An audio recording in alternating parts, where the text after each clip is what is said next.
The memory is as vivid now as it was the day it happened. I was standing in front of my mother feeling a mix of confusion and excitement as she held out something unexpected, my sister's panties. It was such a simple act, but it changed everything. That moment marked the beginning of a journey I never anticipated, one that would lead me to question who I was and what I wanted from life. But I'm getting ahead of myself. Let me take you back to the start, to the first time I realized that something was different about me. I was just a kid, maybe 10 or 11, when I first felt the pull. It was subtle at first, a fleeting curiosity. Whenever I saw my sister's clothes laid out on her bed, I couldn't explain it, but something about those delicate fabrics, the soft colors, and the way they fit her made me wonder what it would feel like to wear them myself. I kept those thoughts to myself, afraid of what they meant. I was a boy, after all, and boys weren't supposed to think about wearing girls' clothes. But the curiosity only grew stronger as I got older, turning into a secret desire that I couldn't shake. It wasn't until years later that I finally gave in to that desire. My parents were out of town for the weekend, and my sister was at a friend's house. I had the house to myself, and the temptation was too much to resist. I snuck into my sister's room, my heart pounding in my chest, and opened her dresser drawer. There they were, her panties neatly folded and tucked away. I hesitated for a moment, then reached out and picked up a pair. They were soft and silky, completely different from anything I had ever worn. I couldn't believe what I was about to do, but the pull was too strong. I slipped them on, feeling a thrill of excitement and fear as the fabric hugged my skin. In that moment, I felt something shift inside me. It was as if a door had opened, revealing a part of myself that I had kept locked away for years. But as quickly as the excitement came, it was replaced by guilt and shame. What was I doing? I quickly took off the panties, stuffed them back into the drawer, and tried to forget about the whole thing. But forgetting wasn't an option. The desire was there, lurking in the back of my mind, waiting for the next opportunity to surface. And surface it did, again and again, until I couldn't deny it any longer. It wasn't long after that weekend that my mother made the discovery that would change everything. I had been carelessly leaving a pair of my sister's panties under my bed after another secretive moment of indulgence. I didn't realize my mistake until it was too late. I came home from school one day to find my mother sitting on my bed, the panties in her hand.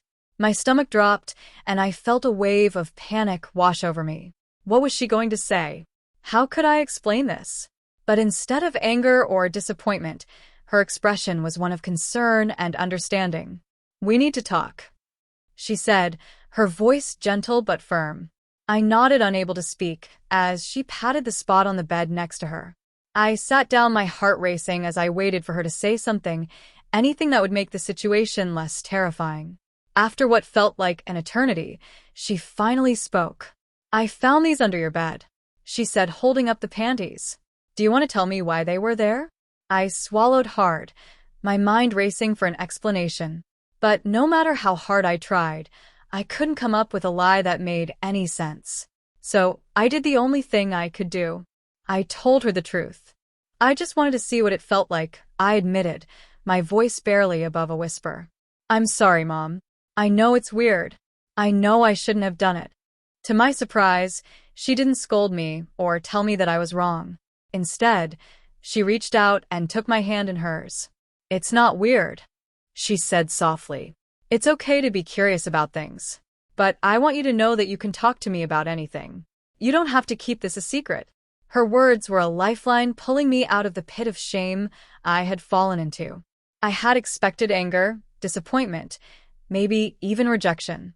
But instead, she was offering me acceptance and understanding, something I hadn't dared to hope for. "I don't know why I feel this way," I confessed, the words spilling out of me before I could stop them. I don't know. I like the way it feels, but I know it's not right." My mother squeezed my hand gently. "There's no right or wrong when it comes to feelings," she said. "What matters is how you deal with them. If this is something you're curious about, we can talk about it. We can figure it out together." Her words were like a balm to my soul, easing the fear and confusion that had been swirling inside me for so long. For the first time in my life, I felt like I wasn't alone in this, like I had someone who understood me even if I didn't fully understand myself in the weeks that followed. My mother and I had several more conversations about what had happened. She never pushed me to talk about it, but she made it clear that she was there for me if I needed her. It was a relief to know that I didn't have to hide this part of myself from her, but I was still struggling to make sense of it all. One evening after my sister had gone to bed, my mother sat me down at the kitchen table. She had a serious look on her face, the kind that told me she had been thinking about something for a while. "I've been doing some reading," she said, her tone calm and measured, "and I think I understand a little more about what you're going through. There's nothing wrong with you, and you're not alone. There are other people who feel the same way you do." I listened intently as she explained what she had learned about cross-dressing, gender identity, and the spectrum of gender expression. It was a lot to take in, but it helped to know that there was a name for what I was feeling, that I wasn't just some weirdo who liked to wear girls' clothes. "You don't have to decide anything right now," she said, placing a reassuring hand on my arm, "but I want you to know that it's okay to explore these feelings. If you want to try wearing your sister's clothes, or if you want something of your own, we can make that happen." Her offer caught me off guard. I had never imagined that she would be so supportive, so open to the idea of me exploring this side of myself. The thought of having my own clothes, things that were meant for me, not borrowed in secret, was both thrilling and terrifying, but as much as I wanted to take her upon her offer, I was still scared. What if I was making a mistake, okay? What if this was just a phase, something I would grow out of? And what would my sister think if she found out? I voiced these concerns to my mother, who listened patiently before offering her own perspective. "It's okay to be scared," she said, "but you don't have to make any big decisions right now. You can take it one step at a time. And if you decide this isn't for you, that's okay, too." Her words were comforting, but I was still hesitant. I didn't want to rush into anything, didn't want to make a choice I couldn't take back. So, I decided to take it slow to see where this journey would lead me without putting too much pressure on myself. A few days later, my mother came to me with a small package. "I got you something," she said, her eyes kind and encouraging. "You don't have to wear them if you don't want to, but I thought it might help you feel more comfortable." I opened the package to find a pair of panties, not my sister's, but my own. They were simple, soft, and in a neutral color, nothing too flashy or feminine, but they were mine, bought specifically for me. I felt a rush of emotions as I held them in my hands. It was such a small thing, but it meant the world to me. My mother had taken the time to find something that would help me feel more comfortable, more at ease with this part of myself. That night, I slipped them on before bed, feeling a mix of nerves and excitement. It wasn't the same as wearing my sister's panties in secret. This was different. This was something I could do without fear, without shame, because it was mine. As I lay in bed, I thought about everything that had happened over the past few weeks. It had been a whirlwind of emotions, but I felt like I was finally starting to understand myself a little better. I didn't have all the answers yet, but I was beginning to see that this wasn't just a phase. It was a part of who I was. Over the next few months, wearing my own panties became a regular part of my routine. It was a small change, but it made a big difference in how I felt about myself.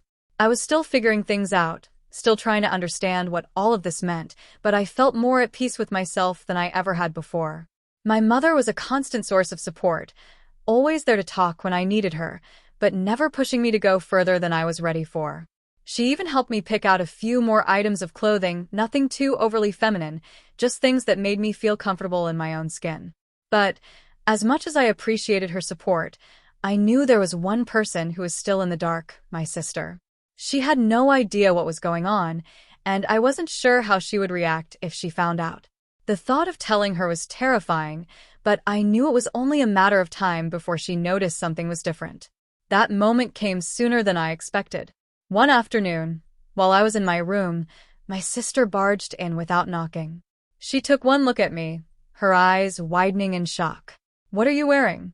she asked, her voice a mix of confusion and disbelief. I froze, my heart pounding in my chest. I had been caught, and there was no way to talk my way out of it. All I could do was tell her the truth and hope for the best.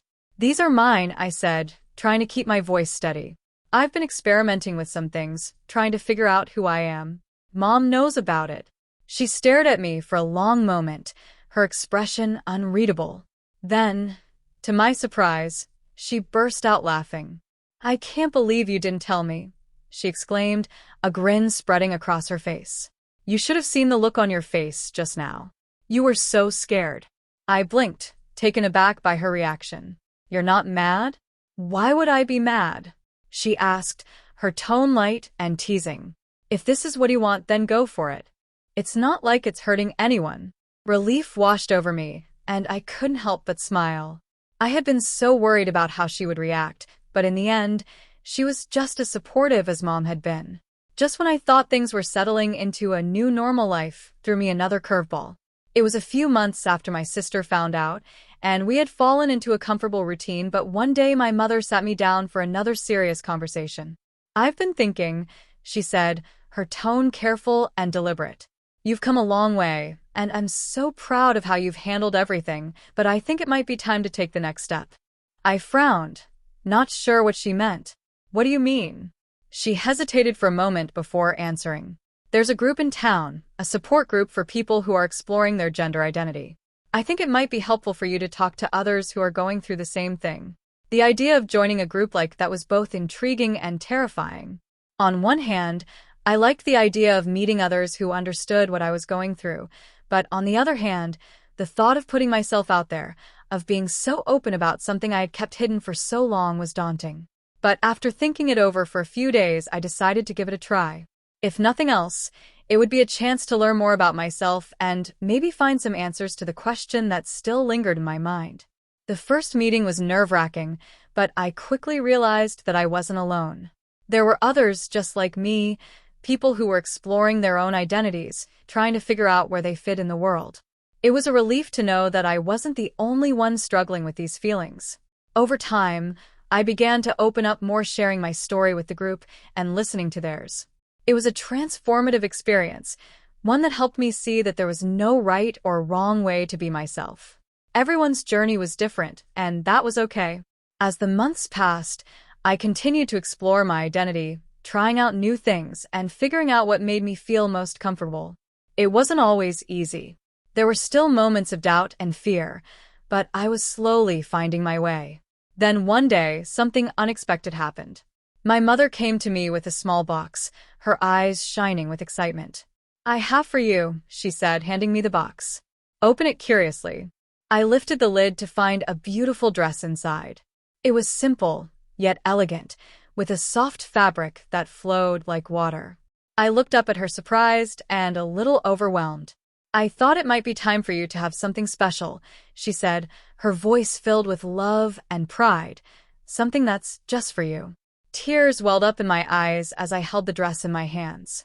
It was a symbol of everything I had been through, of the journey I had taken to discover who I was. And in that moment, I knew that I was finally ready to embrace that part of myself fully.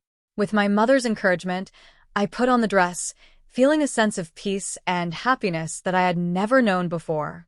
It was like stepping into a new version of myself, one that was more confident, more authentic, and more at ease with who I was. As I look back on everything that has happened, I can hardly believe how far I've come. What started as a simple curiosity has led me on a journey of self-discovery and acceptance, one that has changed me in ways I never could have imagined. I've learned so much about myself along the way, about my strength, my resilience, and my capacity for growth. I faced challenges I never thought I could overcome, but I've also experienced moments of joy and fulfillment that have made it all worth it.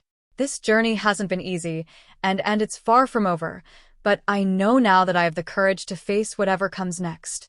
I'm no longer afraid of who I am, no longer hiding behind a facade of who I think I should be.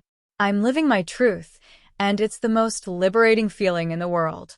And so, as I close this chapter of my life and look toward the future, I do so with a heart full of hope and gratitude, because no matter what lies ahead, I know that I am finally Tila, unapologetically myself.